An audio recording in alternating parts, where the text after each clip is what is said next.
The Fukamushi Yamaga is a great tea if you want to get the classic flavor profiles that Japanese green teas have become famous for. This is a deep steam sencha produced in Shizuoka, Japan's largest tea growing region. In this video, we're going to briefly discuss what the Fukamushi Sencha is, where it comes from, and then we're also going to be doing a short tasting to explore the flavor.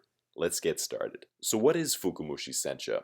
To understand this, we have to first understand what a normal sencha is. As soon as the tea leaves are picked, they will begin to oxidize naturally and eventually turn into a black tea. In order to lock in these natural, fresh vegetable flavors and produce a green tea, the producer will have to apply heat to the tea leaves in order to deactivate the enzymes that cause oxidation. In Japan, this heat is applied through steaming, and in China, it's applied through pan firing. When you steam the leaves, you really accentuate the vegetable flavors and you increase the vibrance of the color.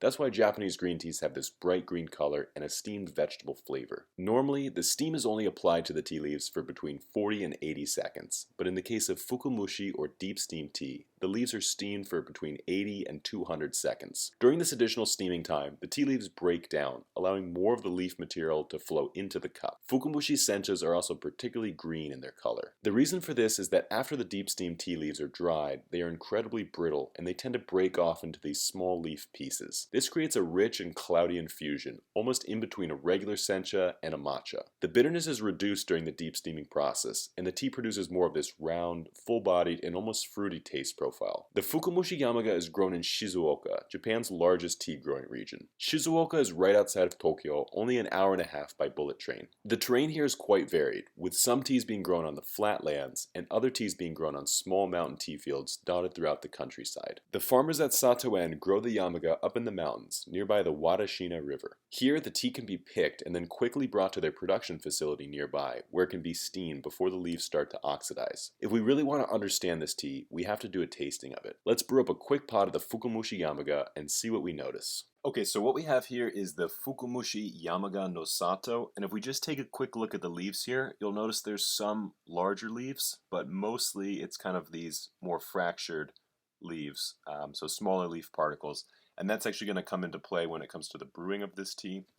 And as we've mentioned before, this is thanks to the deep steaming process. It actually breaks down the leaves a little bit, makes them more brittle and more likely to break in the package. So this might normally be a quality indicator for like a lower quality tea, but in this case it's just kind of what you get with Fukamushi, and it actually can work to the tea's advantage because it creates a richer infusion, a greener color, and a more full-bodied flavor. So what I have right now is 5 grams of leaves preloaded into the Kyusu teapot. I'm going to go ahead and pour in 150 milliliters of water. And actually we're going to be using a brewing time of only 45 seconds because there's smaller leaves, so there's more surface area and the tea brews quicker. So normally you'd be giving the tea a full minute, but this time you only need 45 seconds.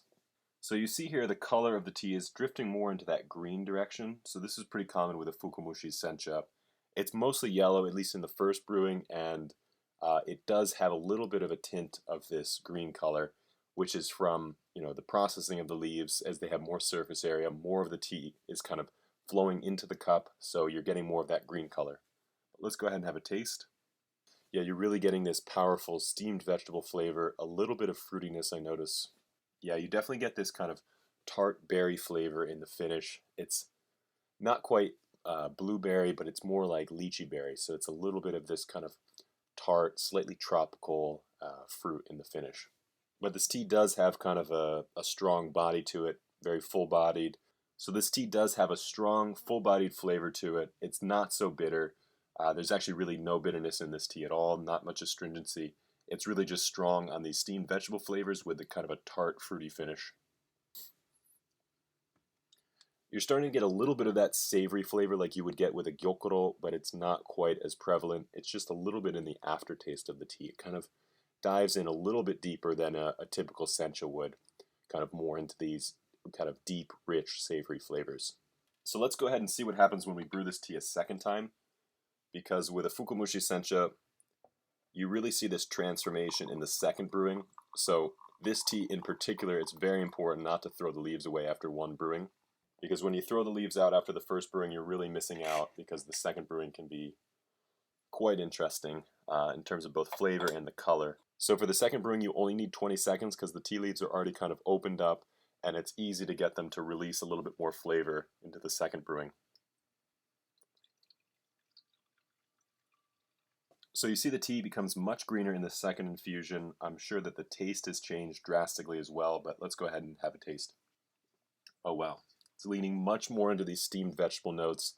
The flavor is actually getting more powerful overall, so definitely it's a good thing that we didn't throw those leaves away because there's still plenty of flavor left. I think I'm getting a little bit more acidity in this tea, a little bit more sourness, I would say, like more of this tart flavor, less sweetness, less umami, less of that berry note, but definitely the mouth sensation I would say is actually stronger. So it's heavier on these steamed vegetable notes, more full bodied, a little bit more sourness, a tiny bit more astringency. So this is a very interesting tea. Overall, I think I prefer the first brewing much more because I tend to like these kind of sweeter first brewings of a sencha. But the second brewing definitely carries a lot of flavor as well. So definitely something you don't want to miss out on.